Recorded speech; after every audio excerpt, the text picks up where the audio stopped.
제가 가진 성경으로 신약 76면 마가복음 12장 28절부터 34절까지 말씀입니다. 28절로 34절까지 말씀 이제 한 절씩 저와 함께 교독하시겠습니다. 서기관 중 한 사람이 그들이 변론하는 것을 듣고 예수께서 잘 대답하신 줄을 알고 나와 묻되 모든 계명 중에 첫째가 무엇이니까? 예수께서 대답하시되 첫째는 이것이니 이스라엘아 들으라 주 곧 우리의 하나님은 유일한 주시라. 내 마음을 다하고 목숨을 다하고 뜻을 다하고 힘을 다하여 주 너의 하나님을 사랑하라 하신 것이요.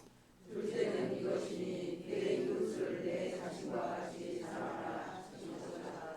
이보다 더 큰 계명이 없느니라. 서기관이 이르되 선생님이여 옳소이다. 하나님은 한 분이시오. 그 외에 다른 이가 없다 하신 말씀이 참이니이다. 또 마음을 다하고 지혜를 다하고 힘을 다하여 하나님을 사랑하는 것과 또 이웃을 자기 자신과 같이 사랑하는 것이 전체로 믿는 모든 헌재물과 기타 제물보다 나으니라. 같이 읽겠습니다. 예수께서 그가 지게 대답함을 보시고 이르시되 내가 하나님의 나라에서 멀지 않도다 하시니 그 후에 감히 묻는 자가 없더라. 아멘. 자, 아마 다들 경험해 보신 적이 있으실 텐데요.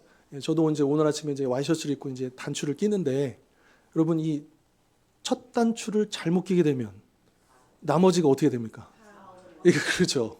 그러니까 이게 워낙에 익숙하던 일이다 보니까 아무 생각 없이 그냥 급하게 막 하다 보면 이게 구멍을 잘못 맞춰가지고 첫 단추를 잘못 끼게 되면 다시 이제 모르고 막 했다가 다시 풀어야 되는 아마 그런 경험들을 다 하셨을 겁니다. 그러니까 그만큼 처음이 중요하다.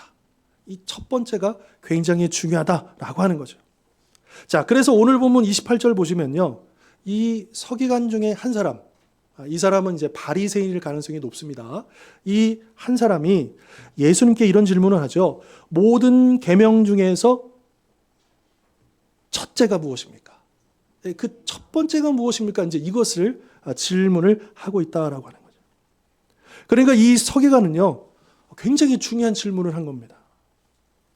방금 말씀드렸던 것처럼 이 첫째 계명을 모르면, 즉 첫째 단추를 잘못 끼우면 나머지 계명도 알 수 없기 때문인 것이죠. 모든 것이 다 어그러지기 때문입니다.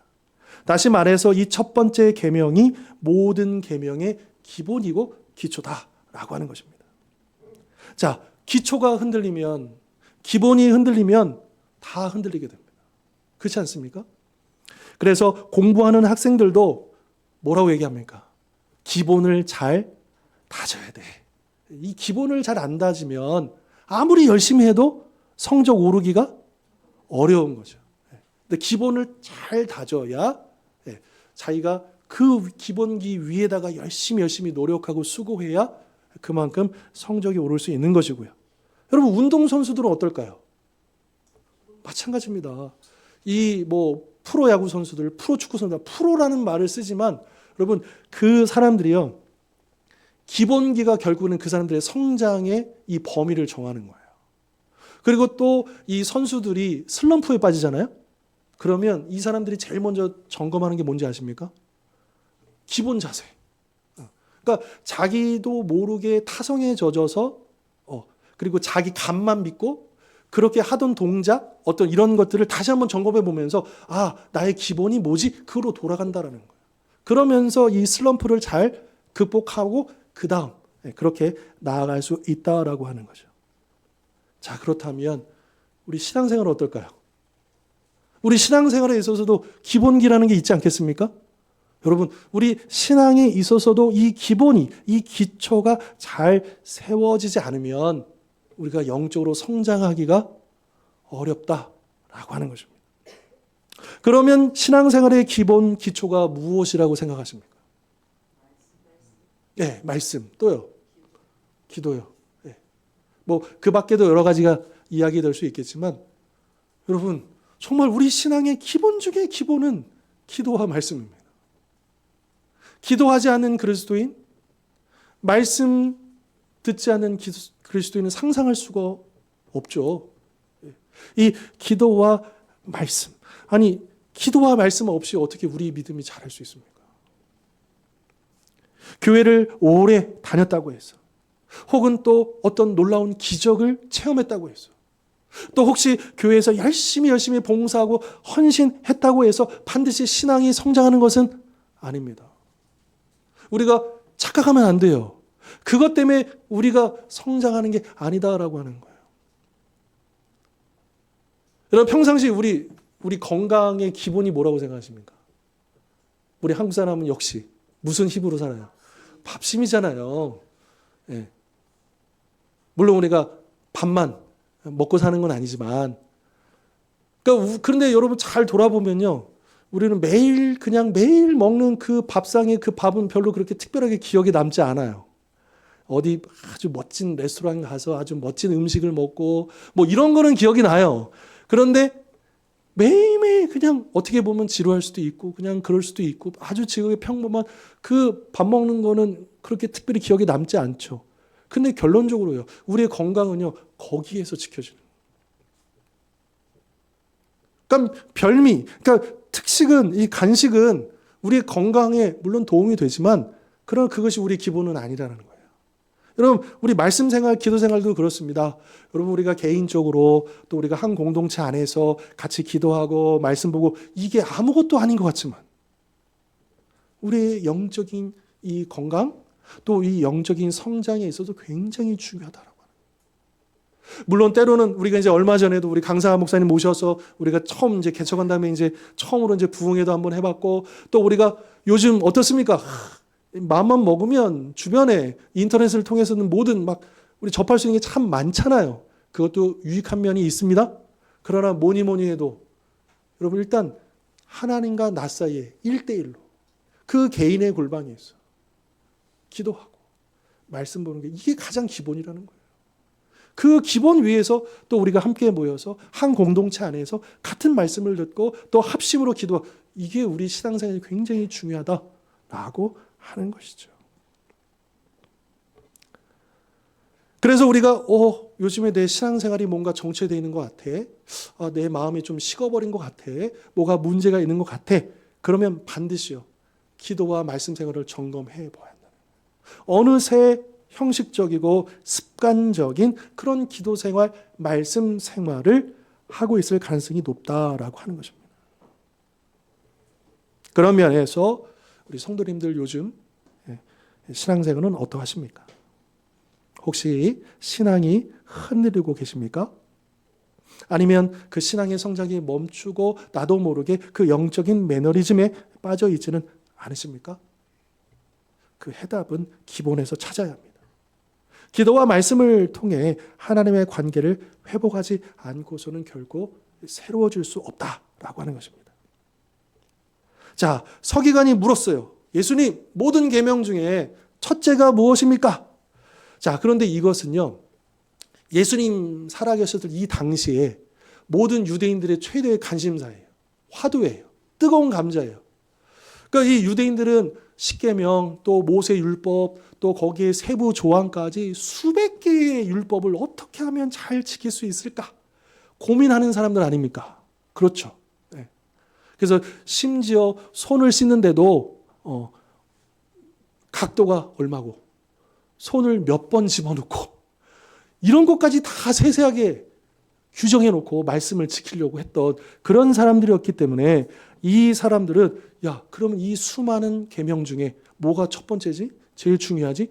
이런 거 당연히 서로 토론하고 이야기하고 누구는 이거야, 누구는 저거야 이렇게 이야기했다라고 하는 겁니다. 자, 그런데 여러분, 예수님 살아계셨을 때 같이 활동했던 그 이스라엘의 3대 랍비가 있습니다. 우리가 이제 잘 아는 랍비는 그 사도 바울의 예수님 믿기 전에 스승 있잖아요. 가말리엘. 이 가말리엘이라는 이 사람도 3대 랍비 중에 한 사람이고요. 그 중에 들어보신 분도 있겠지만 힐렐이라는 사람이 있습니다. 이 힐렐은 원래는 이제 디아스포라예요. 바벨론이라는 그 지역에서 태어났다가 나중에 예루살렘으로 와서 말씀을 배우기 시작하는데 너무 가난해가지고 그래서 겨우 이렇게 자기가 하루 양식 먹을 수 있는 그 돈을 동전 한 입을 이렇게 딱 한 데나리온을 벌면 그걸로 절반으로 밥을 먹고 절반으로 그 학당에 가가지고 말씀을 배우던 사람이에요. 그러니까 말씀에 대한 열정이 대단하죠. 근데 이제 돈이 없으면 어떻게 하느냐? 못 들어가니까 지붕에 올라가가지고 지붕에서 이렇게 청강하듯이 그래서 말씀을 들었대요. 그런데 어느 날 추운 날인데 거기서 지붕 위에서 말씀을 듣다가 그냥 너무 피곤하니까 잠들었는데 하필이면 그날 눈이 내렸는데 그 다음날 사람들이 이제 아침에 모여서 이렇게 말씀을 들으려고 딱 모였는데 그 지붕에 이제 그래도 투명하게 있던 창 같은 이런 부분, 그러니까 왠지 그냥 평상시보다 어두워져가지고 이게 무슨 일인가 보다가 보니까 사람이 거기 그냥 눈 쌓이는 데 있는 거예요. 그래서 내려가지고 긴급으로 이렇게 조치를 해가지고 이제 살려놔서 자초지종을 들어보니까 그런 사정이었다. 그래서 그날 이후로 이 힐렐 때문에 이제 이 회당에서 말씀 배우는데 공짜. 돈 없는 사람 무조건 와서 배워라. 이렇게 바뀌었다고 하는 그 사람이 힐렐이에요. 참 이 유대인들에게서는 굉장히 존경받던 그 랍비가 바로 힐렐입니다. 근데 이 사람이 뭐라고 했냐면 제일 중요한 율법이 남이 싫어하는 일을 다른 사람에게 하지 않은 것이다. 다시요. 남이 싫어하는 일을 다른 사람에게 하지 않은 것이다. 이게 율법의 유학이다라고 봤던 거죠. 자, 그런데요. 예수님도 이것과 같은 취지의 말씀을 하신 적이 있습니다. 자, 어디서 하셨느냐? 자, 마태복음 7장 12절 읽겠습니다. 그러므로 시작.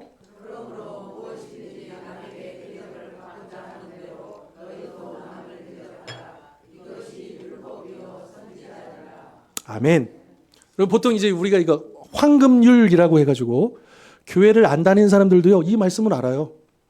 이 원리가 일반 은혜 속에서, 일반 영역 속에서 또 이것이 적용이 됩니다. 그렇죠. 내가 싫어하는 일을 남에게 강요하지 않고 또 내가 원하는 바가 있으면 내가 먼저 그 일들 이루고 섬기고 그게 이제 가는 말이 고와야 오는 말이 곱고 그죠? 예, 그런 원리들이 요 일반 은혜의 영역 가운데도 있다라고 하는 것이고 예수님도 그 당시에 그것들을 알고 계셨기 때문에 또한 이 말씀을 예수님께서 공감해 주시고 또 그 말씀으로 가르쳤다는 것을 알 수 있는 거죠. 자, 그 다음에 이 힐렐 랍비 다음 세대에 또 유명한 랍비가 있어요. 아키바라고 하는 건 랍비인데요. 그 랍비는 무슨 말씀이 제일 중요하냐? 레위기 19장 8절의 말씀입니다. 이게 제일 중요하다라고 얘기했어요. 무슨 말씀이냐? 자, 읽겠습니다. 원수를 시작.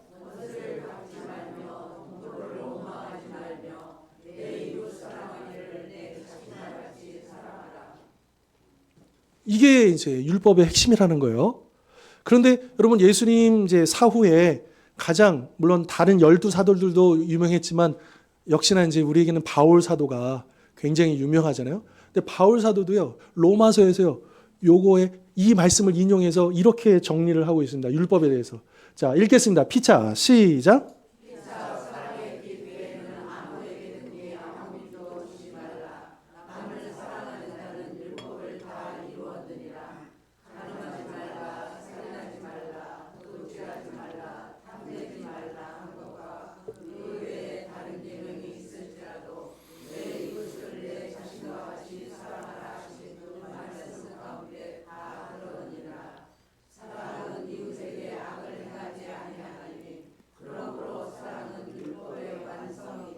아멘. 자, 이 말씀에 보면요. 그 외에 다른 계명이 다 아무리 많을지라도 내 이웃을 내 자신과 같이 사랑하라 하신 그 레위기 19장의 그 말씀에 다 들어있다. 그러니까 사도 바울도 같은 취지의 말을 하고 있는 거예요. 그 당시에 사도 바울도 유대인이고요. 율법의 훈련을 받은 사람이고요. 물론 이제 예수 그리스도 안에서 그 말씀을 새롭게 이제 해석해 나가고 그 복음을 깨달은 사람이지만 그러나 여전히 이 율법은 선한 것 아닙니까? 그러면서 이 사랑의 계명에 대해서 이웃 사랑에 하나님의 뜻이 다 담겨져 있다. 이것이 최고의 율법이다라고 사도 바울도 그렇게 이야기를 했다라고 하는 겁니다. 자, 이런 배경 속에서 오늘 본문 이 서기관이 예수님께 모든 계명 중에서 첫째, 즉 가장 큰 계명, 기본이 되는 계명이 무엇입니까? 라고 물었던 것이죠. 자, 그러면 예수님께서는 뭐라고 대답하셨는가? 이게 사실 우리에게 제일 중요하죠. 예수님께서 우리에게 주신 말씀이요. 29절 30절 보시면 자, 예수님이 말씀을 인용하셔요. 뭐라고 인용하시냐면 어떤 말씀을 인용하냐면 신명기 6장 4절과 5절의 말씀입니다. 이스라엘아 들으라. 우리 하나님 여호와는 오직 유일한 여호와이시니 너는 마음을 다하고 뜻을 다하고 힘을 다하여 내 하나님 여호와를 사랑하라 라고 하는 그 말씀 제가 빼뜨렸네요. 근데 요 신명기 6장의 말씀, 그래서 들으라라고 하는, 그러니까 히브리어는 동사가 맨 앞에 나오거든요. 그래서 들으라 요 단어가 앞에 나오거든요. 이게 쉐마예요, 쉐마. 들어보셨을 거예요. 지금도 유대인들은요, 그 오리지널 유대인들은 머리에다가 여기 되면서 그 상자 속에 요 말씀, 쉐마 말씀을 집어넣고 늘 꺼내 읽고 늘 암송하고 가르치고 자녀들이 가르치고 이 말씀을 굉장히 중요하게 여긴다라고 하는 거예요. 그러면서 예수님께서 이 말씀의 취지를 가지고 이것이 즉 하나님을 사랑하는 것이 뭐니 해도 첫째다라고 얘기하는 거죠. 자, 그러면 왜 하나님을 사랑해야 할까요? 29절 다시 한번 보시면 자, 첫째는 이것이니 이스라엘아 들어라 주 곧 우리 하나님은 유일한 주시라. 왜 하나님을 사랑해야 되느냐? 하나님은 어떤 분이시기 때문에? 유일한 분이시기 때문에. 이 세상에 우리가 섬기고 사랑해야 할 다른 신은 없기 때문에 오직 우리의 마음을, 우리의 중심을, 우리의 전부를 누구에만 드려야 된다는 거예요. 하나님께로만 드려야 된다라고 하는 것이죠. 자, 그러면 자, 하나님을 사랑하는 게 첫째 계명이에요. 그리고 하나님은 유일하신 분이시기 때문에 우리가 그분을 사랑하는 거예요. 그럼 어떻게 사랑해야 할까요? 이게 중요하죠. 어떻게? 네. 자, 우리 참고로 제가 기회가 있을 때마다 반복해서 말씀드리지만 우리 기독교 이제 신약 이제 이 사도행전 이후로 이 교회 역사가 2000년 역사잖아요. 우리 2000년 역사 가운데 우리 기독교 개신교회는 3대 보물이 있어요. 믿음, 소망, 사랑. 거기에 해당하는 보물이 있어요. 기억나십니까? 믿음. 우리가 뭘 믿냐? 뭘 믿냐? 이게 어디에 나와 있냐면 우리 사도신경에 나와 있잖아요. 나는 하나님을 믿습니다. 나는 예수님을 믿습니다. 나는 성령님을 믿습니다. 우리는 삼위일체 하나님을 믿습니다라는 그 고백이 거기 다 들어있어요. 이게 믿음에 해당되는 거고요. 그리고 소망, 비전, 뭡니까? 주기도문에 나와 있잖아요. 그래서 하나님의 뜻이 이 땅에 이루어지게 하는 그것이 우리 비전이고요. 그래서 주기도문이 굉장히 중요한 거죠. 그리고 사랑, 우리가 어떻게 사랑해야 되는지 어디 나와 있어요? 십계명에 나와 있죠. 그래서 우리 2000년 이 전통 가운데 우리 개신교는요, 이 초신자들, 세례받는 사람들, 그들을 뭘 가지고 교육을 하냐면 다른 거 없어요. 믿음, 소망, 사랑을 가르치는 거예요. 그래서 사도신경에 담겨져 있는 그 우리 믿음들을 설명해주고, 그러니까 그 웨스트민스터 소유례 그 문답이라든지 우리 세례 교육하실 때 받던 그 문답의 내용들이 다 거기에 해당되는 겁니다. 이게 기본이에요. 네, 이런 기본들이요. 자, 그런데 예수님께서 30절 보시면 어떻게 사랑해야 하는가? 뭐라고 하냐면 마음을 다하고 목숨을 다하고 뜻을 다하고 힘을 다하여. 자, 이거 아마 다 들어보셨을 거예요. 근데 이게 무슨 의미일까? 우리 조금 더 설명을 추구한다면 여기서 말하는 마음의 의미가 뭘까? 이 원문의 의미가 뭘까? 이 마음이 뭘 얘기하냐면 순도 99%가 아니고 100%예요. 여기서 말하는 마음이라는 이 헬라어는 순도 100%. 여러분, 우리 순금도 100%는 없잖아요. 인간의 기술로는 100% 못 만들죠. 예, 순금도 99점 몇몇 프로지. 그렇죠? 그런데 하나님을 어떻게 사랑하냐 하면 우리 마음이 순금보다 더한 순수한 100% 순수한 그 마음으로 하나님을 사랑해야 한다는 거예요. 두 번째로 목숨을 다하여 사랑한다는 것은 뭐냐? 목숨은요, 우리 인생에서 가장 소중하고 중요한 거잖아요. 그러니까 목숨을 건다라고 하는 것은 나의 전부를 거는 거잖아요.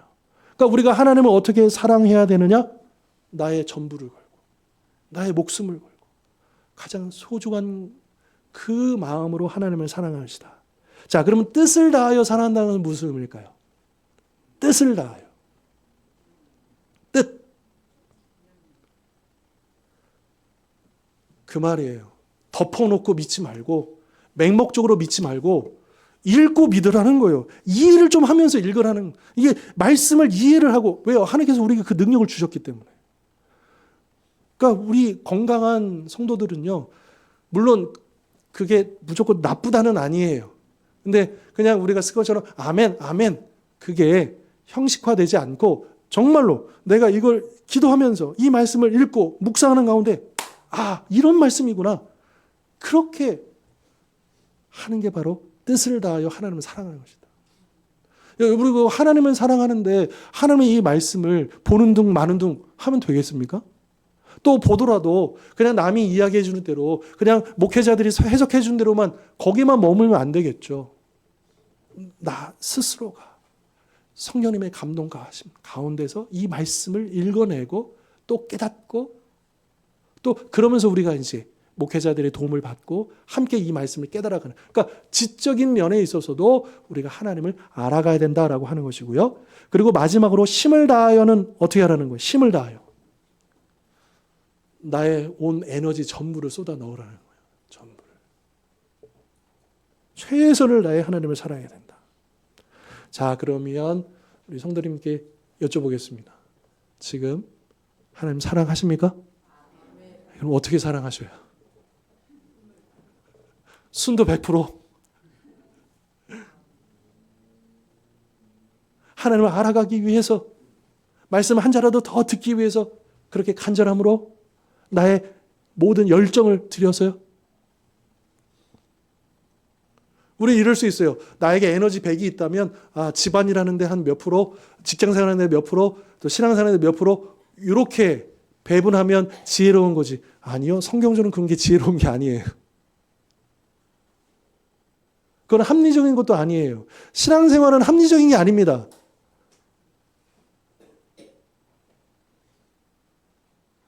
사실은 우리가 예배당에 있든지 가정에 있든지 일터에 있든지 어느 곳에 있든지 거기가 하나님과 나와의 예배하는 곳이고 하나님 만나는 곳이잖아요. 그래서 바로 그곳에서 전심으로 전력을 다해 모든 에너지를 쏟아서 그렇게 하나님을 섬기고 하나님을 위해서 살아가고 또 그 일들을 감당해 나가는 것이죠. 끊임없이 배우고자 하는 겸손함. 사실 이전에는요, 이 성경을 이미 저보다도 더 많이 읽으신 분들도 여러분 계셔요. 저도 목회자지만 꽤 많이 저도 읽었지만 저보다도 더 많이 통독 횟수로 따지면 더 많은 분들 계셔요. 그럼에도 불구하고 우리가 통독을 몇 번 했냐가 중요한 게 아니에요. 늘 겸손히 처음 보는 말씀처럼 내가 아무것도 모르는 말씀처럼 또 이 말씀 속에 참 신기한 것은 내가 들은 말씀인데 배운 말씀인데 물론 우리가 맨날 까먹기도 하지만 그런데 내가 알았던 그 말씀인데 또 들으면 또 깨달아지는 끊임없는 한계가 없는 계속해서 흘러넘치는 이 영적인 보물이 어디 있어요? 네, 말씀에 있어요. 이게 첫째 계명이고 우리 신앙생활의 기본이다 라고 하는 것입니다. 이처럼 예수님께서는 이 서기관의 질문에 첫째 계명이 무엇입니까? 가장 중요한 계명이 무엇입니까? 라고 했을 때 바로 유일하신 하나님을 온전히 사랑하는 것이다 라고 말씀해 주셨죠. 근데 31절 보니까 분명히 첫째 계명이 뭡니까? 물어봤는데 예수님은 둘째 계명도 있다고 말씀하시는 거예요. 둘째 계명도. 물론 여기서 말씀하시는 둘째라 의미는 첫째가 있고 그 다음 순서상 둘째다 이런 의미가 아닙니다. 그러니까 첫째가 둘째랑 우열이 있는 게 아니에요. 이거는 첫째가 있으면 둘째는 당연히 있는 거야. 사실은 첫째와 둘째는 하나야 라는 그런 의미에서 둘째 계명이다라고 하는 거죠. 그러면서 예수님께서 바로 이 둘째 계명에 아까 레위기 19장 18절의 말씀을 인용하면서 그 두 번째 계명은 이웃을 자신과 같이 사랑하는 것이다 라고 말씀하셨습니다. 그러니까 하나님 사랑, 이웃 사랑, 요거를 말씀하신 것이죠. 그러니까 하나님을 사랑하는 것은 이웃 사랑으로 완성된다 라고 하는 것입니다. 그러니까 하나님을 사랑하는 것과 이웃을 사랑하는 것은 마치 믿음과 행함이 하나이듯, 믿음과 행함이 분리될 수 없죠. 동전의 양면처럼 그것은 하나입니다. 우리는 그렇게 생각해요. 야, 믿음으로 구원받냐, 행함으로 구원받느냐. 그런 얘기는 사실은 성경에 없어요. 다만 우리의 믿음과 행함이라는 우리의 의로 구원받느냐, 예수 그리스도의 의로 구원받느냐, 요거에 대한 대립이지. 성경은요, 믿음은 곧 행함이에요. 행함이 없는 믿음은 뭐라 그랬어요? 야고보서에서 죽은 것이고 믿음이 아니래요. 성경의 기본적인 입장은 믿음은 곧 행함이에요. 그렇기 때문에 하나님 사랑하고 이웃 사랑은 둘이 아니고 하나라는 거예요. 무엇보다 하나님은 이 세상을 사랑하셨기 때문에 우리가 하나님을 사랑한다 하면 우리도 이 세상을, 이웃을 사랑해야 한다라고 하는 것이죠. 따라서 우리가 이웃을 사랑하지 않고, 여기 이웃에는요, 우리 가족, 또 우리 지체들, 또 일반 이 세상 이웃이 다 포함됩니다. 이웃을 사랑하지 않고서 하나님을 사랑한다? 죄송하지만 거짓말이에요. 가짜라고 하는 것이죠. 예수님 당시에 유대인들에게 있어서 이웃은 누구냐? 당연히 유대인들입니다. 동료 유대인들. 사마리아 사람도 아니에요. 그래도 유대인의 피가 조금 섞여 있지만 그래도 사마리아 사람들도 아니에요. 오직 유대인들만. 그리고 일부 이방인이지만 유대교로 할례받고 개종한 그 사람들까지는 그래도 이웃인데 그 외에는 다 이웃이 아니에요.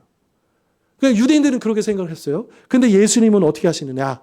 요한복음에 보면 요한복음 4장에 예수님께서 굳이 들르셔요. 어디로?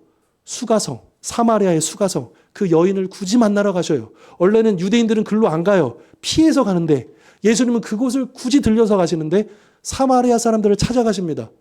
예수님께서 말씀하시는 이웃에는 사마리아 사람들이 포함돼요. 그리고 마태복음에 보면 예수님께서는 이 이웃을 더 확장시키는데 누구도 이웃이냐? 원수도 이웃입니다.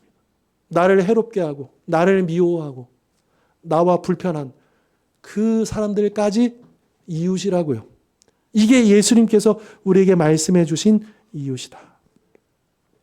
그러면 우리가 이웃을 사랑하고 원수까지 사랑한다면 과연 어느 정도 사랑해야 되는가? 내가 할 수 있는 데까지 하면 되지 않을까요? 그래도 내가 최선으로 할 만큼 하면 되지 않을까? 이 정도면 되지 않을까요? 여러분 사실 사랑은요. 그 최대치가 정해져 있지 않아요. 이만큼 하면 최대치야. 이만큼 하면 중간이야. 이만큼 하면 최소야. 이런 게 없어요. 이 사랑은 사랑하는 만큼 늘어나게 되어 있습니다. 그런데 누구를 사랑한 만큼이요? 하나님을 사랑. 그러니까 그 사람이 가족을 대하는 모습, 이웃을 대하는 모습을 보면 이 사람이 하나님을 얼마 정도 사랑하는가가 답이 나오는 거죠. 그런 면에서 하나님 사랑과 이웃 사랑은 둘이 아니고 하나다라고. 만약 내가 이웃을 사랑하고 나름대로는 섬기고 또 그렇게 한다고 해서 우리는 자만하거나 또 이 정도로 충분하다. 이 정도면 나름 그래도 내가 할 수 있는 최선이니까 이렇게 생각하면 안 된다는 거예요. 왜요? 하나님이 우리에게 베풀어 주신 사랑이 어느 정도입니까? 내가 받은 사랑이 어느 정도냐고요. 그러니까 우리가 그런 사랑을 받았는데 바로 그 사랑을 가지고 사랑하고 섬기자고 하는데 이게 만족할 수가 있는 겁니까? 최대치가 있을 수 있는 겁니까? 그럴 수가 없다라고 하는 거예요. 그럼에도 불구하고 우리는 어때요? 약간 섬기고 봉사하니까 마치 대단한 일을 한 것처럼 우리 안에 교만함이 찾아올 때가 있고요. 그래도 내가 적어도 이 정도는 내가 실천하고 살아 라고 하는 그런 자부심에 만족하려는 경향이 있을 수가 있죠. 그러나 우리의 이웃사랑은 우리가 하나님을 사랑하는 만큼 날마다 그 사랑의 실천이 깊어지고 넓어져야 한다라고 하는 것이죠. 결국 우리가 이웃을 얼마나 사랑할 수 있는가? 그것은 우리가 얼마나 하나님을 사랑하느냐에 달려 있다라고 하는 것입니다. 그리고 우리가 하나님을 얼마나 사랑하십니까? 우리가 만약 이렇게 질문한다면 우리는 제가요 하나님을 이만큼 사랑해요. 그렇게 대답할 수 없어요. 어떻게 대답하느냐? 그 대답은 보여주는 거예요. 뭘로요?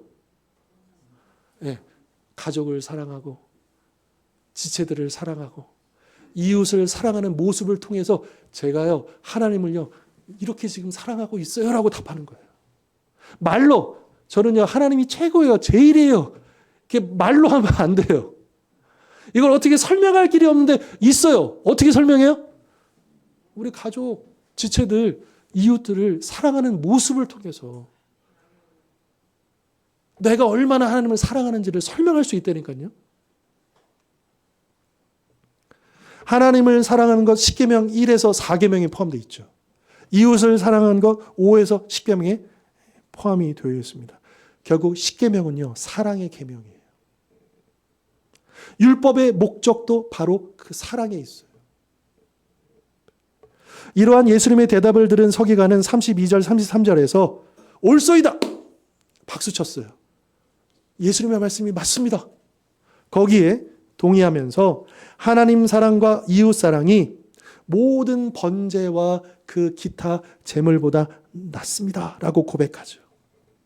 물론 이러한 고백은 모든 번제물과 기타 제물, 즉 우리의 그 신앙생활에 있어서 우리가 여러 가지 봉사하고 섬기고 예배드리고 하는 그 모든 것들이 필요 없거나 중요하지 않다라고 하는 것이 아니라 하나님과 이웃을 향한 진정한 사랑과 순종이 없는 그런 신앙생활은 껍데기에 불과하다, 외식에 불과하다라고 하는 것이죠. 그것으로는 하나님을 기쁘시게 할 수가 없더라고요. 가정이 화목하지 못하고 또 지체들과 갈등을 겪고 또 직장 동료들 이 세상 사람과 불화하며 살면서 여러분 우리가 억만금의 헌금을 한들 하나님께서 그걸 기뻐 받으시겠습니까? 절대로요. 그래서 예수님께서 뭐라고 하셨어요? 제단 앞에 나올 때에 형제랑 싸운 게 생각나면 어떻게 하래요? 그 재물을 일단 내려놓고 가서 화해하고 와서 하라는 거. 이게 하나님의 마음이라는 거죠. 그러면 이것이 재물이 필요 없다는 게 아니잖아요? 그러니까 그 재물 속에는 그 재물만이 아니라 우리의 마음이 담겨야 되고 우리의 삶이 담겨야 되고 이 이웃을 사랑하는 그 마음이 담겨야 그게 진짜 하나님께서 기뻐 받으시는 예물이 될 수 있다라고 하는 것입니다. 그래서 예수님은 31절에서 하나님 사랑, 이웃 사랑이 이거보다 더 큰 계명이 없다라고 말씀하셨던 것이고요. 그리고 하나님께서 우리에게 지키라 명령하신 그 모든 계명을 바로 사랑이라는 관점에서 실천해야 한다는 것입니다. 즉 우리가 이 계명을 지키는 원리, 그 동기가 여러분 우리가 무엇을 하든지 그 동기가 무엇이어야 돼요? 사랑이어야 돼요. 내가 어떤 선택을 하고 내가 어떤 결정을 하고 또 교회에서도요. 어떤 중요한 일들을 결정할 때 그게 뭐냐? 야, 우리가 이렇게 결정하면 이렇게 효과를 많이 볼 거야. 이렇게 결정하면 우리가 이렇게 잘 될 거야. 그 결과를 위해서가 아니고 우리가 하나님의 사랑을 실천하기 위해서. 이게 사랑이니까. 그래서 결정해야 된다는 거예요. 그게 우리 믿는 자들의 모습이어야 되고 우리 교회의 모습이어야 한다라고 하는 거예요. 여러분 교회는요. 기업이 아니에요. 이익을 남기는 것이 아니에요. 효율을 따지는 것이 아니에요. 하나님이 사랑하시는 거라면 우리도 사랑하는 거예요. 어떤 희생도 어떤 수고도 어떤 손해도 감수하면서 하는 거예요. 그 일을 하는 거예요.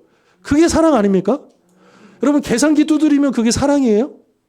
내가 이만큼 투자하고 우리가 이만큼 헌신하고 우리가 이만큼 수고하면 이만큼 와야지. 계산기 두드려보니까 이게 되겠어. 그래서 하는 게 사랑입니까? 아니죠.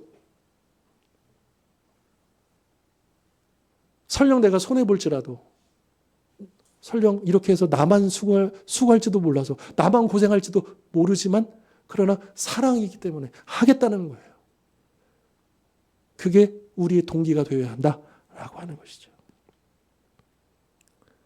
그런 면에서 지금 우리가 드리고 있는 이 예배, 또 가정에서, 일터에서, 이 세상에서 살아가고 있는 우리의 삶은 어떠하십니까? 하나님 사랑과 이웃 사랑이라는 그 기초 위에서 우리가 예배하고 있고 매일 일상을 살아가고 있는가라고 하는 것이죠. 자, 마지막으로 예수님은 34절에서 서기관이 어떻게 대답하심을 보셨다 그랬어요?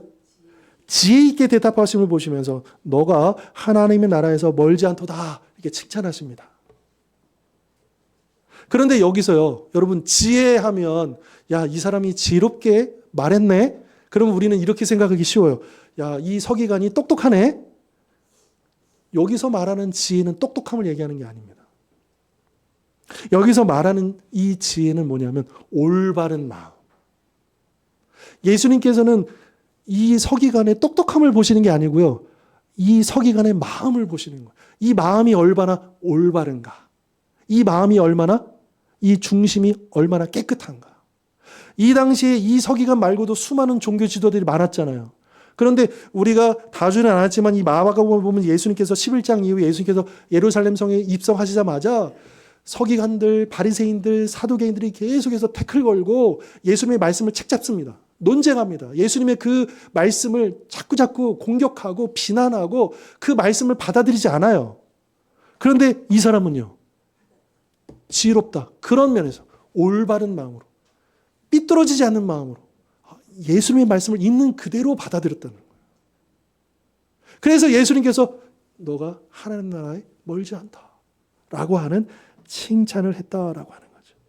주님의 말씀이라면 있는 그대로 받아들이는 것, 그것이 바로 믿음인 것이죠. 그리고 그 믿음으로 우리가 구원받는 것 아니에요? 여러분, 우리가 예수님의 십자가가 다 이해가 되고 하나님께서 행하신 그 모든 것들이 다 이해가 돼서 우리가 믿는 게 아니고요. 하나님이 하셨기에, 우리 주님이 말씀하셨기에 그것을 있는 그대로 받아들일 때 어린아이처럼 그 아버지의 말씀, 어머니의 말씀을 네라고 받아들일 때 여러분 그 믿음이 우리에게 구원으로 인도하는 건 아니겠습니까? 바로 그러한 믿음을 이 서기관에게서 보셨기 때문에 예수님은 그를 칭찬하셨다라고 하는 것입니다. 자, 오늘 말씀 여러분 첫째 계명이 뭐라고요? 하나님을 사랑하고 하나님을 사랑하고 네, 두 번째는요 이웃을 사랑하고. 근데 이게 두 개가 아니고 하나다. 네. 여러분 삼위일체 하나님도요 사랑의 관점에서 보면 하나일 수밖에 없는 성부와 성자와 성령이 이 사랑에 뭐 여기에 이제 복잡한 신학적인 설명도 들어가야 되겠지만 간단하게 얘기하면 사랑 안에서 그러니까 하나님이 우리를 창조하신 이유도 그 사랑 때문이잖아요. 그러니까 하나님 삼위일체 하나님 그 존재 자체가요 관계예요. 사랑의 관계예요. 그리고 그 사랑의 관계를 우리와 함께 공유하기를 원하시고 또 그것이 우리 안에서 계속 퍼져나가기를 원하신다라고 하는 것이죠.